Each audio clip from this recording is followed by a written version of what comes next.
Bom, estamos aqui dando aqui um início a uma série, né? Pequena, talvez ela seja intermitente, aí a gente ainda não combinou, porque nós vamos ter outros dos nossos irmãos trazendo a palavra, né? Pode ser que eles não se sintam à vontade de seguir nessa linha, mas é uma linha que fala da nossa caminhada. Então, diz-me como andas. Normalmente a gente vê por aí, né, ditado falando, diz-me com quem andas. Poderia ser, mas o que Deus coloca no meu coração, que é mais importante a gente pensar como a gente está andando com Ele, ok? Então, hoje eu queria pôr esse tema muito importante, esse primeiro tema, enfrentando as tentações. Nós vamos falar um pouco das tentações que Jesus passou, mas eu queria começar chamando você para uma reflexão.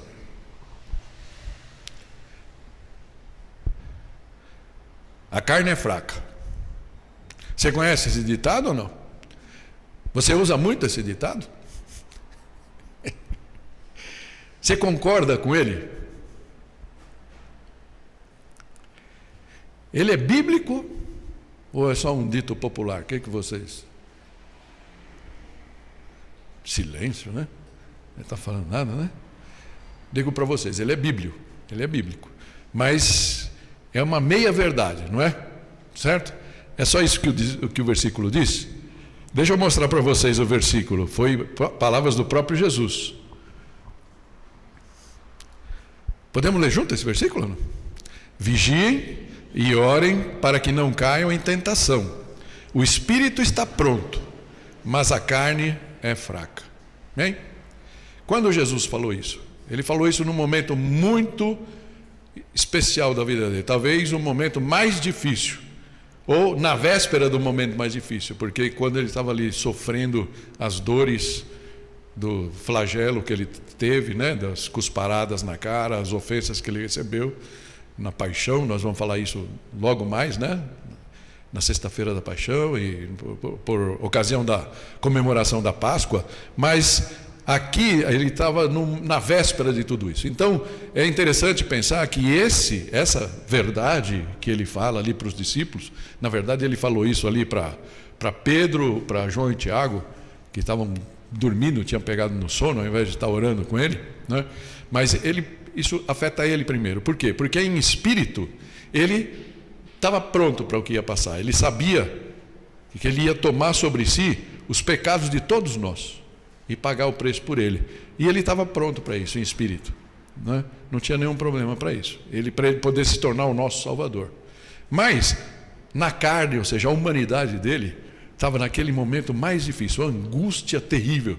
A palavra diz que ele suou até sangue, né, de tão angustiado que ele estava. Então, por pensar tudo o que ele ia suportar. Então, era válido para Jesus aquilo. Mas era válido também para os discípulos, né? Em espírito, eles falavam, não, Pedro falava toda hora, não, que eu vou seguir o Senhor por onde quer que você for. Então, assim, eles estavam prontos. Mas, na verdade, o que acontecia? Eles não estavam preparados para aquilo.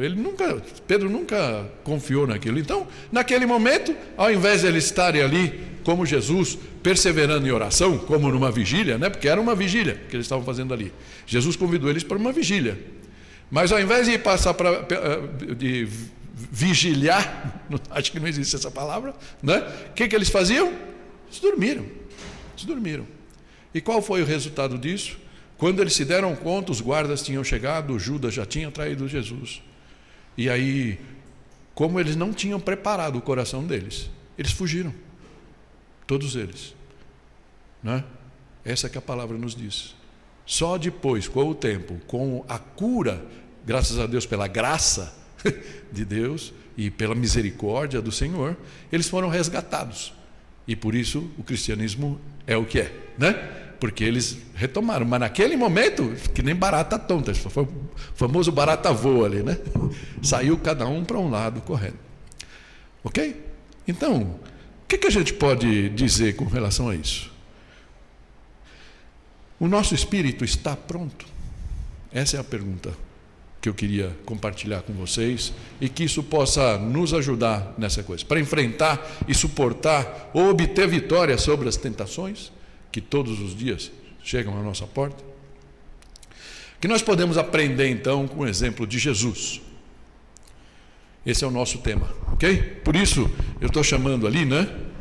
Enfrentando as tentações. Mas depois que eu pus e foi embora, está na mídia, a gente já projetou aqui, eu fiquei pensando muito nesse tema enfrentando. E é uma palavra complicada, porque vocês vão perceber que não dá para bater de frente com a tentação. Talvez lidando fosse uma palavra mais adequada, ok? Mas vamos chegar a essa conclusão juntos. E eu queria convidar então vocês para a leitura de Mateus 4, a partir do versículo 1. Mateus 4, a partir do versículo 1, diz assim: Então Jesus foi levado pelo Espírito ao deserto para ser tentado pelo diabo. Depois de jejuar 40 dias e 40 noites, teve fome. O tentador aproximou-se dele e disse: Se és o Filho de Deus, manda que essas pedras se transformem em pães. Jesus respondeu: Está escrito, nem só de pão viverá o homem, mas de toda palavra que procede da boca de Deus. Então o diabo o levou à cidade santa, colocou-o na parte mais alta do templo e lhe disse: Se és o Filho de Deus, joga-te daqui para baixo, pois está escrito, ele dará ordens a seus anjos a seu respeito, e com as mãos eles o segurarão, para que você não tropece em alguma pedra. Jesus lhe respondeu: Também está escrito, não ponha à prova o Senhor, o seu Deus. Depois o diabo o levou a um monte muito alto e mostrou-lhe todos os reinos do mundo e o seu esplendor. E lhe disse: Tudo isto te darei, se te prostrares e me adorares. Jesus lhe disse: Retire-se, Satanás, pois está escrito, adore o Senhor, o seu Deus, e só a ele preste culto. Então o diabo o deixou, e anjos vieram e o serviram. Amém? Que a palavra possa fazer morada no seu coração e transformar o seu coração. Essa é a minha oração nesse momento, em nome de Jesus. Pai, toma os meus irmãos aqui, toma aqueles que nos escutam pela FM, aqueles que nos assistem pela YouTube, seja com cada um nesse momento e produza a mudança que o Senhor quer em cada coração.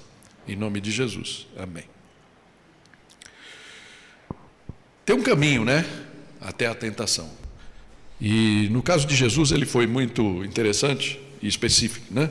O primeiro versículo que a gente leu lá, versículo 1, né, de Mateus 4, fala: Então Jesus foi levado pelo Espírito ao deserto. Então é interessante isso, pensar que o Espírito Santo, né, tinha chegado a Jesus, a gente vai ler um pouquinho aqui como, e o próprio Espírito Santo levou Jesus. Então, como é que foi isso? O que tinha acontecido? Né? Porque você viu, todo o texto quando começa, né? Então, é interessante você dar uma espiada ao que está por trás, né? Porque tem um fato importante por trás. E qual foi o fato? Foi o batismo de Jesus. Se você ler lá todo o capítulo 3, vai falar que João Batista estava lá pregando, batizando as pessoas, e Jesus aparece na fila. João fala: Mas eu vou te batizar? Quem sou eu para te batizar? Ele falou: Não, me batiza, deixa cumprir. Jesus cumpriu todos os ritos, né? E aí, quando aquilo aconteceu, né, no versículo 16, eu estou lendo aqui na nova versão transformadora, que eu achei mais didático, mas é o mesmo texto, né? Versículo 16 fala assim: Depois do batismo, enquanto Jesus saía da água, o céu se abriu e ele viu o Espírito de Deus descer como uma pomba e pousar sobre ele, ou seja, esse Espírito, né, que acabou levando Jesus depois. E uma voz do céu disse: Este é o meu Filho amado, que me dá grande alegria. Amém? Deus Pai e Deus Espírito Santo estão ali reafirmando o Deus Filho na hora do batismo. A Trindade junta ali, se alegrando com Jesus ali e confirmando para as pessoas que estavam ali que isso era realidade, ok? Então isso tinha acabado de acontecer. Aí Lucas, se você for ver, é interessante, o capítulo 4 de Mateus fala da tentação, e o capítulo 4 de Lucas também começa com isso. E Lucas, ele dá algumas outras nuances que nós vamos trazer aqui de vez em quando. E ele fala lá, Jesus cheio do Espírito Santo, lógico, né? Porque o Espírito Santo pousou sobre ele, como a gente entende que ele pousa no nosso coração, quando a gente aceita Cristo de coração mesmo, e a gente se abre para ele, né? Então Jesus cheio do Espírito Santo, voltou do Jordão e foi levado pelo Espírito ao deserto. Mas aí Lucas traz uma coisa que não ficou tão clara em Mateus, quando a gente leu, né? Ele fala assim, ele fala tudo isso, né? E fala, onde durante 40 dias foi tentado pelo diabo. Interessante isso. Muitas vezes a gente pensa que o diabo dá só uma picadinha na gente, né? Certo? Então, dá a impressão que o diabo tentou Jesus 3 vezes só ali, né? É isso que a gente leu. Até parece que é isso, né? Jesus passou 40 dias lá jejuando, no deserto lá, orando, provavelmente orando, aprendendo com o Deus Pai, certo? E com o Espírito Santo.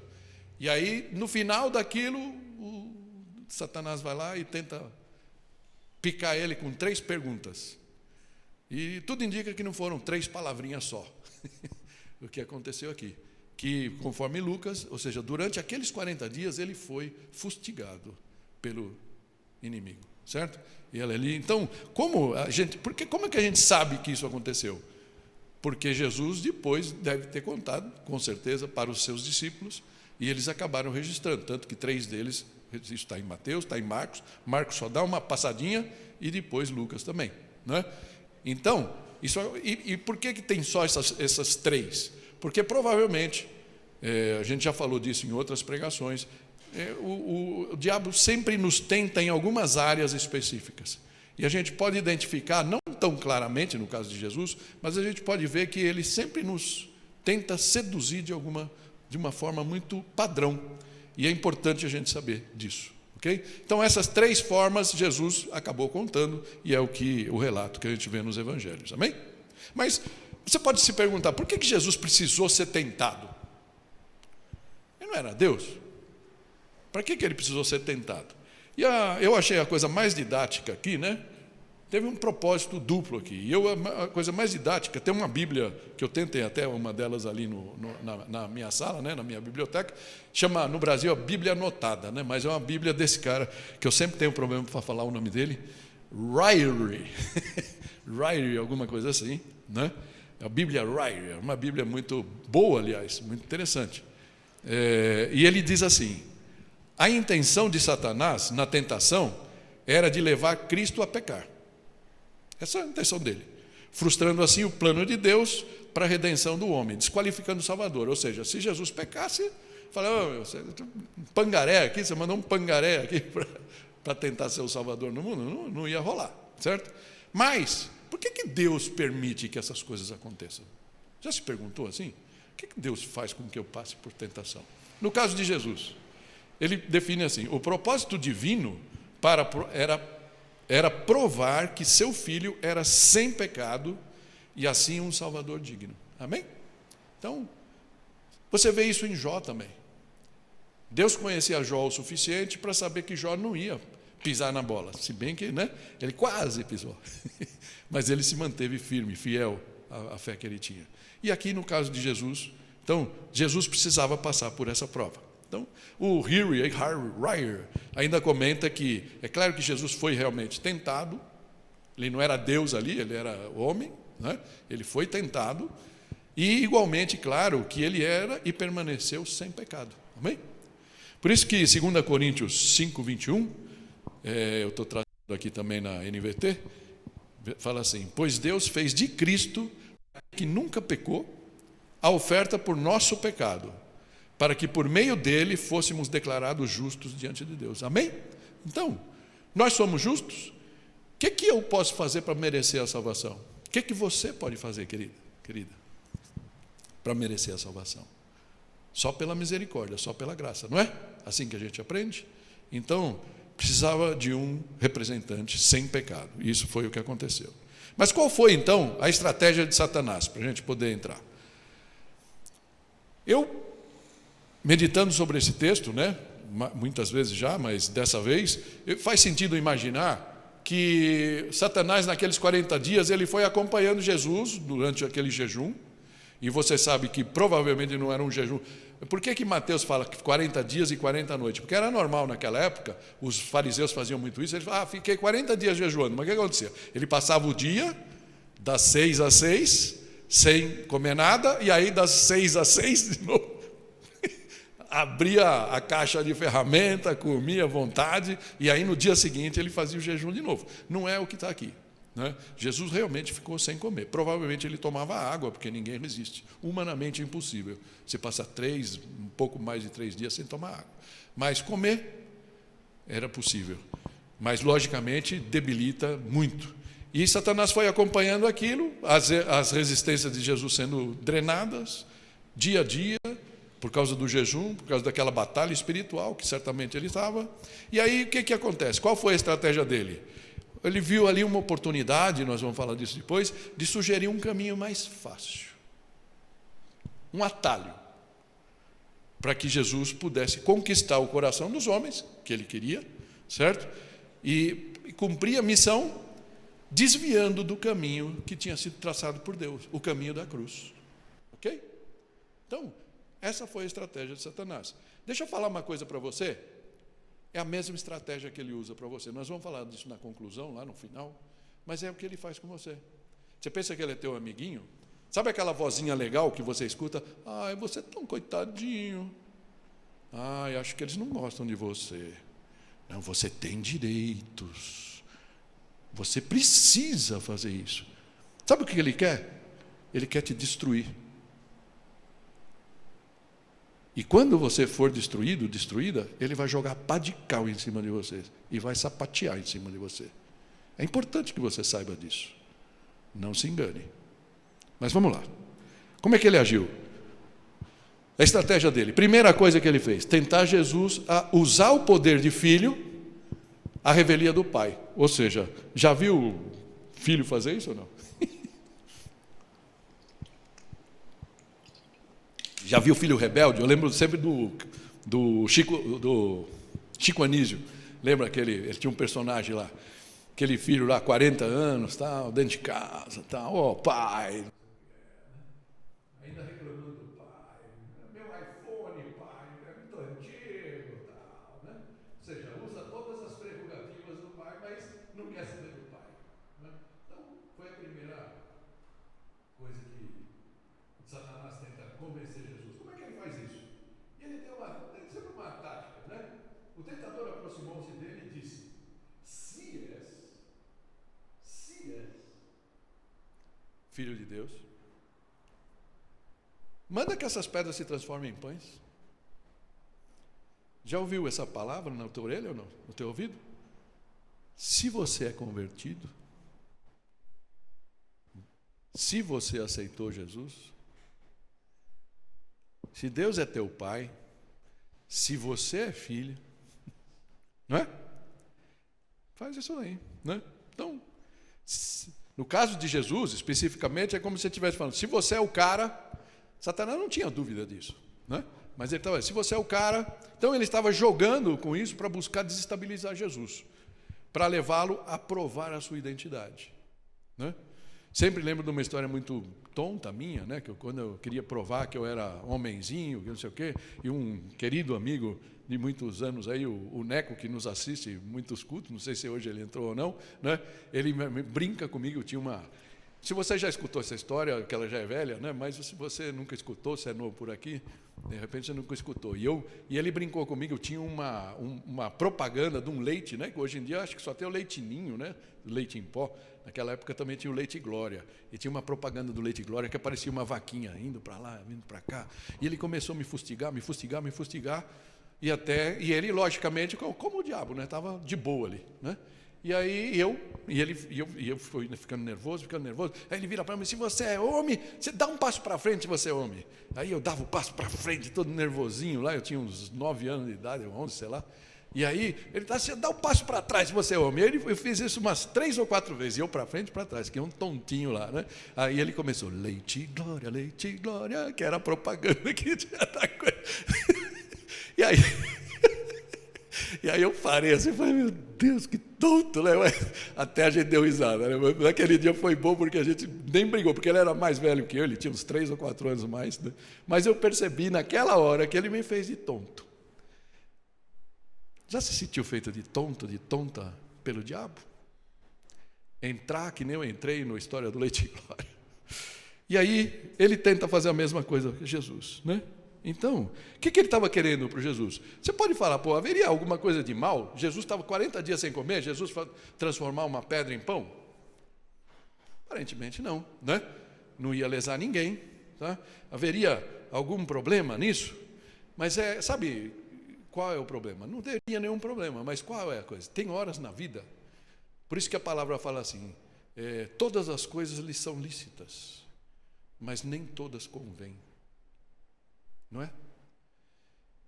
Jesus tinha poder como filho, tinha prerrogativa. Deus tinha acabado de falar, você é meu filho amado em quem eu me alegro, em quem eu tenho o meu prazer, né?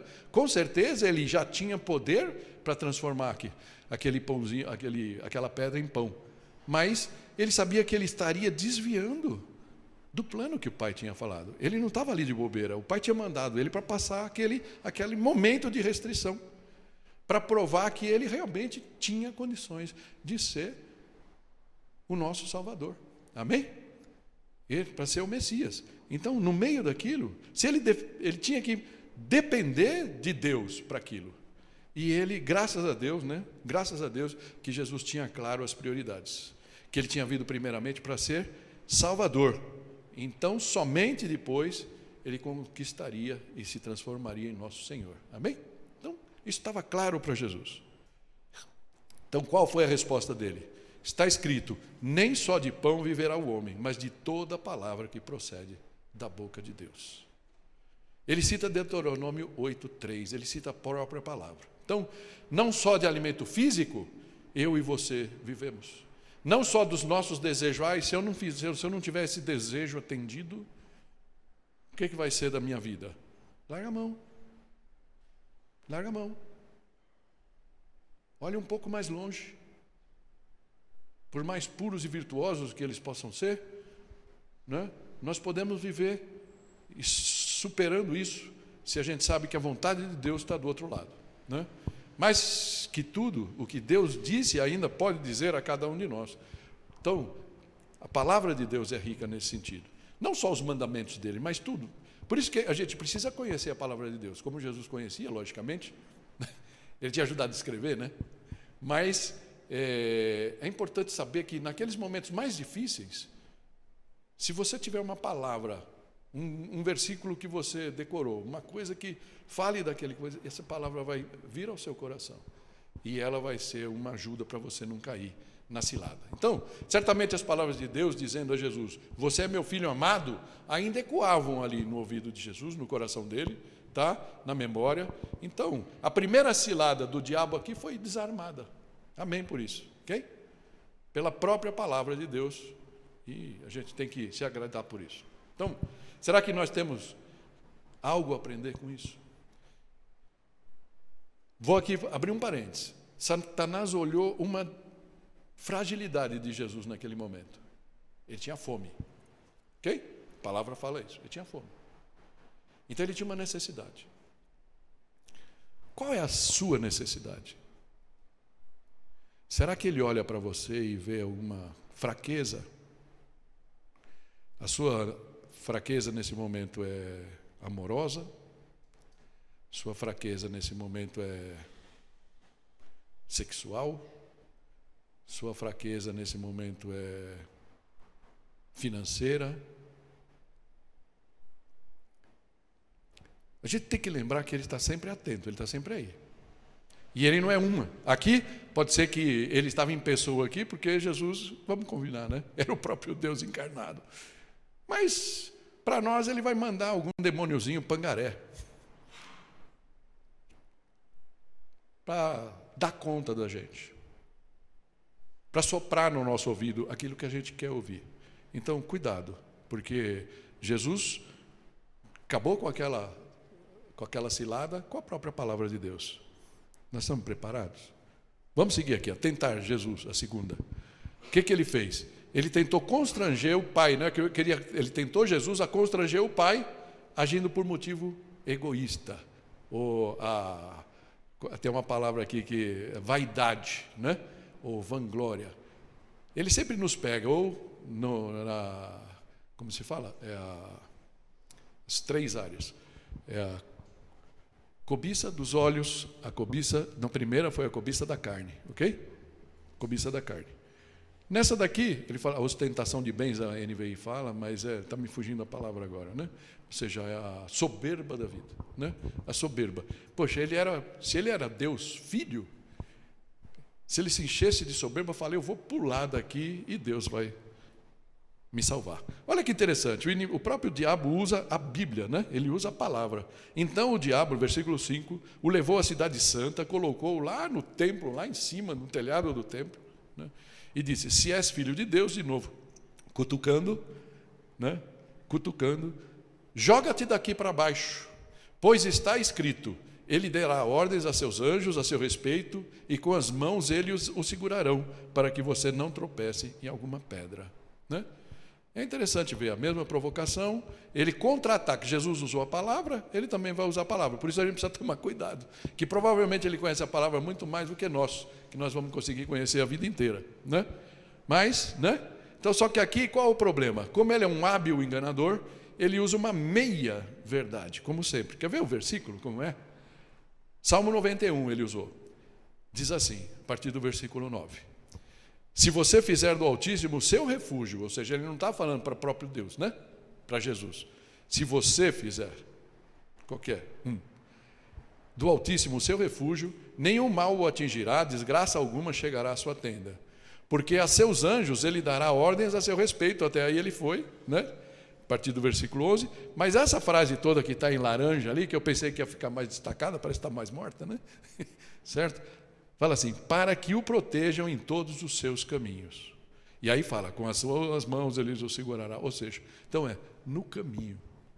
Diz-me como andas, amém? Como andas. Então é isso. Essa é a promessa. Que você vai andando, conforme você estiver andando, se estiver nos caminhos do Senhor, Ele vai te proteger. Ó. Tira aqui, ó, tem uma pedra, com a própria mão Ele vai te segurar. Essa é a promessa. Mas o inimigo usou de outra forma. Como se pudesse enganar o próprio Filho de Deus, né? Como Jesus respondeu?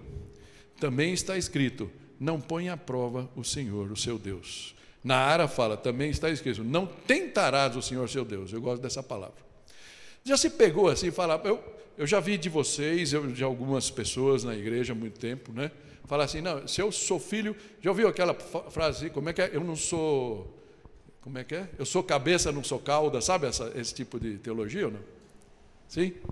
Sou cabeça, não sou cauda, bacana, né? Então, como é que eu posso estar com um problema de saúde se eu sou filho de Deus? Jesus não morreu pelos meus pecados, pelas minhas enfermidades também, e a gente se pega nessas coisas. Ele fala, eu sou filho de Deus, então eu não vou passar fome, eu não vou ficar desempregado, várias coisas que a gente pode pegar e tentar a Deus com isso, né? Então, cuidado, porque Deus tem o seu tempo e o seu momento, e Jesus ali não era para ele mostrar que ele era Deus, ele não precisava disso, né? E ele se manteve firme mais uma vez e falou, não tente o Senhor seu Deus. Eu lembro de uma história, logo quando eu me converti, que tinha umas maluquices da fé, e tinha um rapaz, não lembro se nos Estados Unidos, e ele falava assim, se eu sou filho de Deus, Deus vai me preservar, como Salmo 91, então, diz que ele punha o carro na estrada, fechava o olho, tirava as mãos do volante e acelerava e ia andando, ou seja, ele estava tentando a Deus, ele estava pecando, não é? Não é isso que a palavra fala. A gente precisa tomar cuidado e conhecer um pouco mais a palavra. A terceira tentação, ele tentou Jesus a o quê? A tomar um atalho para a glória, descartando o plano do Pai, ou seja, a soberba dos olhos aqui. Como ele fez com Eva, né? Qual era a passagem? Depois o diabo levou a um monte muito alto e mostrou-lhe todos os reinos do mundo e o seu esplendor. Jesus viu tudo aquilo, que lindo, né? E lhe disse, tudo isto te darei se te prostrares e me adorares. Olha a pegada aqui. Aqui ele deixou de lado o somebody love. E aqui ele foi direto. Falou, olha, querido, me deram isso, eu vou trazer aqui o pedacinho de Lucas 4:6, fala assim, e lhe disse, eu lhe darei toda a autoridade sobre eles e todo o seu esplendor, porque me foram dados, e eu posso dá-los a quem eu quiser. Você ouviu, Jesus mesmo fala, Jesus falou várias vezes, príncipe deste mundo, né? E logicamente ele não está falando de mim, nem de você e nem dele mesmo. É como que se Deus tivesse permitido para Satanás, quando ele foi expulso do paraíso, ele se alojou aqui e tomou posse. Ele é um posseiro, vamos falar assim, ok? Ele não tem isso por propriedade, ele é um posseiro. E Deus, por enquanto, o engole, permite que ele esteja aqui e permite que ele haja. E ele tem muito poder. Mas vai ter um momento que o poder dele vai ser totalmente eliminado. Amém? Mas enquanto isso, ele tem esse poder. Mas é interessante ele tentar seduzir o próprio Filho de Deus a se curvar a ele. E aqui ele fica muito claro, né? E ele faz isso. Então, deixa eu aproveitar aqui para abrir um parênteses nessa altura para perguntar a você. Que tipo de preço você estaria disposto a pagar pelo sucesso? Ou pela realização dos seus sonhos? Estaria disposto a viver o resto dos seus dias subjugado ao pai da mentira? Você já deve ter visto, ouvido histórias, lido alguma coisa de pessoas que fizeram um pacto mesmo com o demônio. E por que eles fazem um pacto com o demônio? Justamente essa proposta que ele fez a Jesus. E o duro é que ele pode prometer mundos e fundos para você. Ele vai cumprir? Essa é outra história. Mas uma vez que você abre a brecha no teu coração para ele põe a pata lá. A gente já pregou disso e vamos pregar ainda, porque eu acho que esse assunto é muito sério. E muitos de nós podemos estar escravizados e ter nossa vida arruinada por ter cedido a esse tipo de tentação. Mas graças a Deus, Jesus não se rendeu a esse convite, tá? Que era tão atraente, e ele não estava disposto a pagar o preço que Satanás queria, de se curvar a ele. Versículo 10, Jesus lhes disse, retire-se, Satanás, pois está escrito, adore o Senhor, o seu Deus, e só a ele preste culto. Amém? Então, nós podemos nos curvar diante de alguém nesse mundo?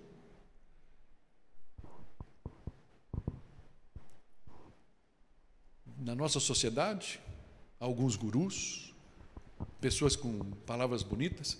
Você tem uma palavra que eu não escrevi aqui, a palavra narrativa. Narrativa. A gente tem escutado muito essa palavra, não é? Narrativa. O que é uma narrativa? Narrativa é uma cilada, curto e grosso.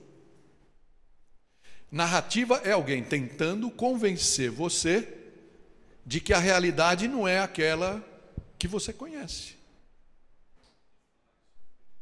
Certo? E fica narrando, certo?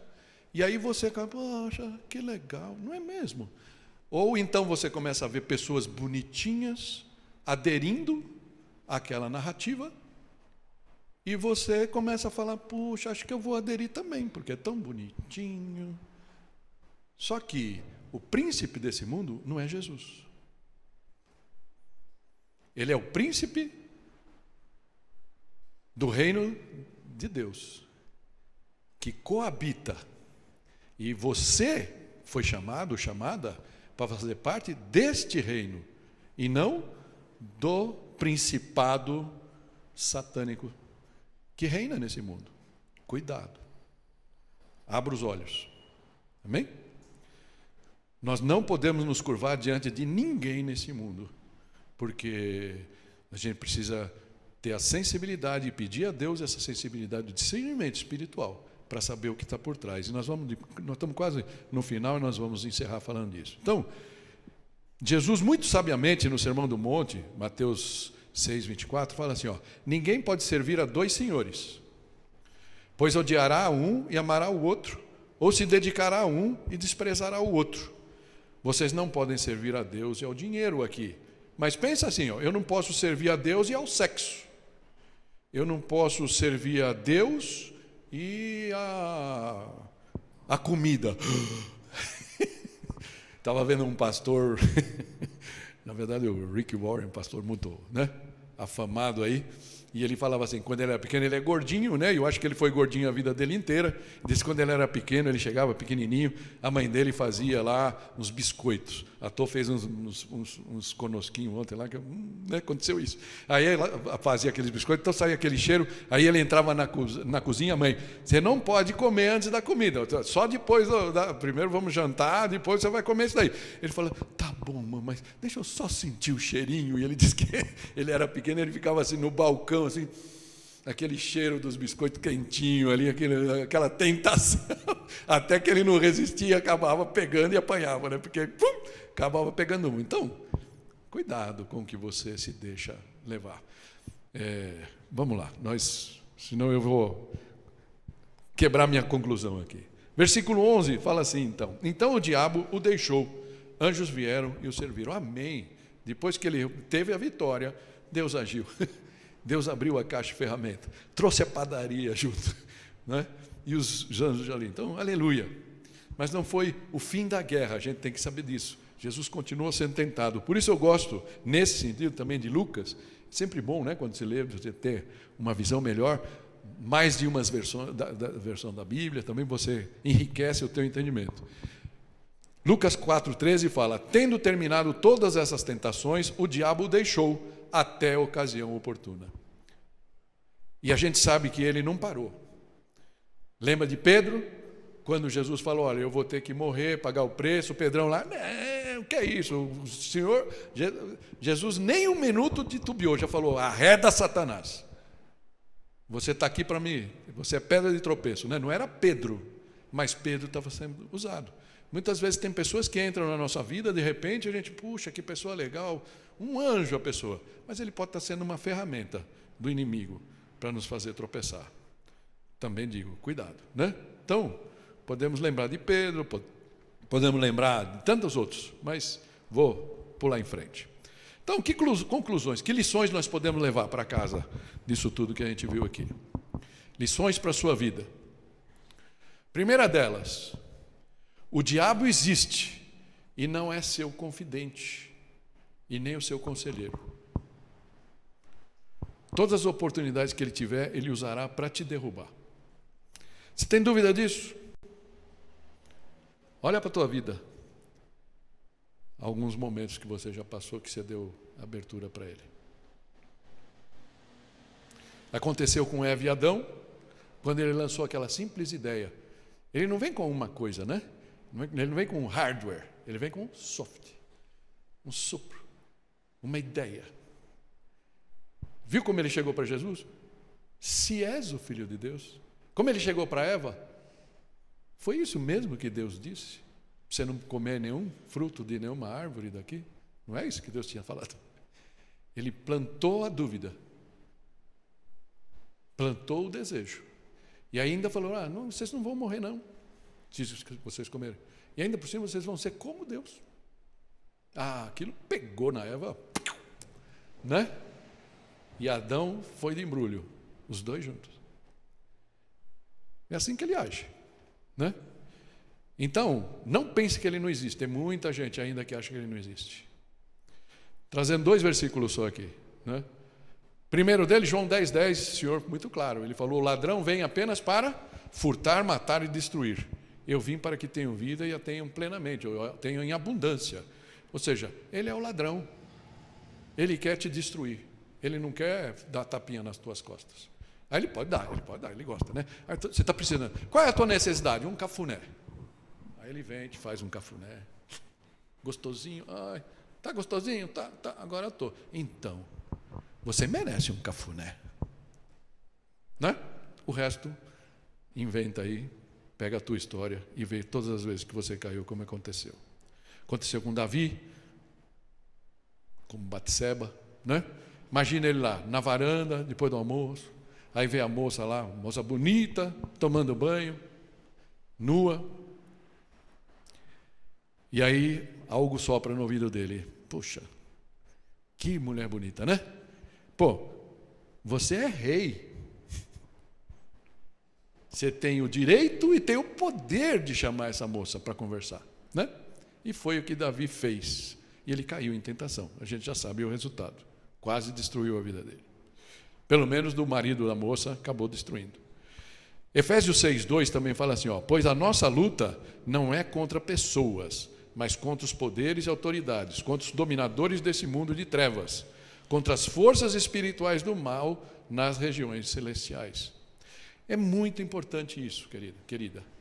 Presta atenção aqui. Estou chamando tua atenção para esse ponto. Tua luta não é contra pessoas. Tua luta não é contra teu filho, teu pai, tua mãe, tua esposa, teu esposo. É contra Satanás e sua legião, ok? Por isso a gente precisa estar atento. Portanto, se liga, peça ajuda, ore ao Pai, converse com seu irmão, fale conosco, mas não fique nessa, não fique sozinho, não siga nesse caminho, né? Como nós acabamos de ver, Jesus veio para que você tenha vida e a tenha em abundância, amém? Não tente sair sozinho. Eu vi um pastor falando, né, que o inimigo é como assim, se você fica sozinho na hora da dificuldade, na hora que você está em dúvida, você fala, vou deixar de ir na igreja, por exemplo, né? Estou cansado, a palavra não está me fazendo mudar. Aí você sai sozinho, vou caminhar. Imagina Satanás como se fosse um sniper, né? Aquele lá que tiro, né? Você está sozinho. Quando você está aqui em bloco, alguém fala alguma coisa, outro pode te ajudar, uma escora, tudo mais, e nós podemos passar dessa dificuldade juntos, amém? Segundo, vou rapidinho aqui. Deus permite que sejamos tentados. O propósito é o nosso aprendizado e crescimento. Então, Ele não nos tenta Ele mesmo, mas Ele permite que o inimigo nos teste. Por quê?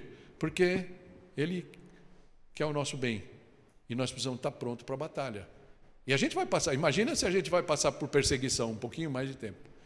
Está cada vez mais perto. Está cada vez mais perto. Você está pronto? Você está pronta? Ou você está muito aí no teu próprio umbigo, tentando se equilibrar aí na sua fé, nas coisas, e aí de repente vem alguém e faz assim, tim, e você vai barranco abaixo. Cuidado, né? Se liga. O propósito é o aprendizado. Mas o que acontece se eu não estiver pronto? Olha que linda essa promessa. 1 Coríntios 10:13. Anota isso daí, grifa na tua Bíblia, porque isso é importante. Podemos ler junto isso aqui? Não sobreveio a vocês tentação que não fosse comum aos homens. E Deus é fiel. Ele não permitirá que vocês sejam tentados além do que podem suportar. Mas quando forem tentados, Ele lhes providenciará um escape para que vocês possam suportar. Amém? Então, veio o problema, Senhor, me ajuda. Socorro, né? Lembra de José com a mulher de Potifar? Ele tentou negociar, sair e tal. Chegou um dia, ela agarrou ele com tudo. O que ele fez? Vazou, fugiu, deixou a capa, tudo mais. Teve consequência para ele, mas o coração dele permaneceu íntegro. E o Senhor honrou ele. Amém? Terceira lição. A arma que Jesus usou para refutar as ciladas do diabo foi a palavra de Deus. Versículos bíblicos. Empenhe-se em conhecer. Amém? Se o diabo vem te tentar e você não conhece nenhum versículo, nada, o que o Espírito vai usar? Ele vai ter que construir uma casa dentro da tua mente aí, vazia? É sério. É sério. A gente viu alguns... Provérbios é um livro tão facinho de ler. Lê um por dia. Tem coisas maravilhosas para nós lá. Salmos, em 3 meses, você pode ler, né? A Bíblia inteira, óbvio, né? Mas estou falando de coisas. Deuteronômio, Jesus usou Deuteronômio. O que esse livro tem para nós? Pega o livro de Deuteronômio e lê, entende. Por quê? Ele fala, não, mas depois de Jesus, nós estamos na época da graça, na era da graça, a lei já passou. Mas você precisa conhecer o coração de Deus. O que Jesus falou? O que os profetas falaram? Que a lei ia ser colocada no nosso coração. Porque Deus é Deus e Ele tem um sentimento sobre nós. Você precisa entender o que é o sentimento de Deus. Amém? E Jesus usou isso. Ok? Essa é a realidade. Efésios 6, é interessante que fala assim, finalmente fortaleçam-se no Senhor e no forte poder, vistam toda a armadura de Deus para poderem ficar firmes contra as ciladas do diabo. Olha só, qual é a armadura de Deus? Vou pular, todo o Efésios 6 é muito importante, mas o versículo 17 fala, usem o capacete da salvação e a espada do Espírito, que é a palavra de Deus. Ok? Gente, é para isso e não existe atalho, você tem que conhecer a palavra. É importante ter consciência que estamos em guerra. Como qualquer soldado, nós temos que nos preparar para a batalha, ok? E a nossa batalha é todo dia, a vida inteira. 4º ponto, já estou chegando ao final, né? Fala assim, a tentação de buscarmos um atalho para conquistar as nossas ambições é grande. E eu digo para você, cuidado. Lembre-se de Lutero, lembra? Já mostrei tantas vezes esse quadro aqui. Podíamos até repetir já de cor, né? Fala assim, não podemos impedir que os pássaros voem sobre as nossas cabeças. Ou seja, ser tentado não é pecado, ok? Dá para entender isso? Você não tem como evitar. Um pensamento bobo vem na tua mente e tal. Mas o que ele fala aqui? Né? Mas podemos impedir que elas façam ninho sobre ela. Assim também não podemos nos livrar de sermos tentados, mas podemos lutar para não cairmos em tentação. E é o que Jesus põe na oração do Pai Nosso. Não nos deixes cair em tentação. Então, o problema não é o pensamento que chega na tua mente, é como que você reage a ele. Ok? Esse é o ponto. Você vai dar vazão ao engano? Como é que é? Provérbios 4:23, tem vários que eu podia pôr aqui, mas esse só para falar assim, acima de tudo, guarde o seu coração, pois dele depende a sua vida. Você deixa o seu coração te contaminar com o sopro do inimigo. Sua vida pode se dissolver, seus relacionamentos podem se dissolver por você ter dado ouvidos. E o último, se ainda assim você vier a cair, arrependa-se e clame a Jesus. Clame a Jesus. Amém? Tem um salmo que não está aqui, mas se você quiser ver na tua Bíblia, Salmo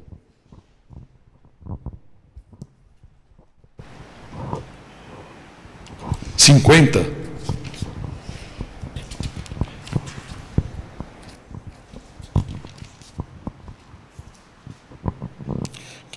Salmo 50, 15.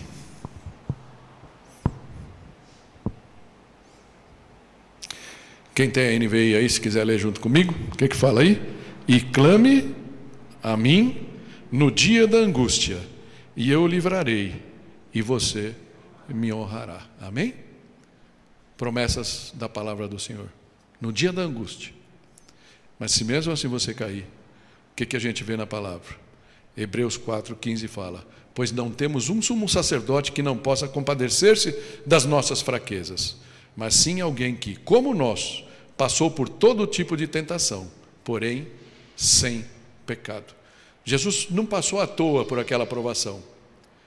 Ele foi tentado de todas as maneiras ali, para que ele possa olhar para você e se condoer e ter misericórdia, porque ele sabe como é passar pelo que você está passando. Você pode falar, só eu estou passando pelo que eu estou passando.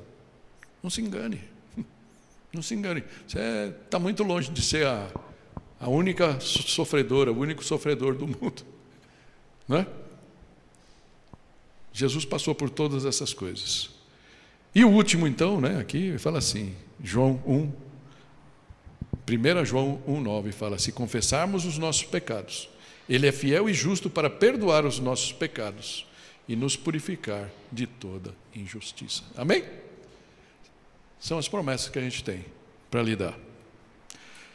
Interessante, né? Que aí eu vou fechar aqui com esse cara aqui, Fritz Rienecker, um teólogo alemão. Ele fala assim que Jesus tinha somente um princípio, um ponto de vista, uma vontade, a saber, corresponder em tudo ao que Deus Pai esperava dele. E você? Teu coração está pronto? Fecha teus olhos, vamos orar.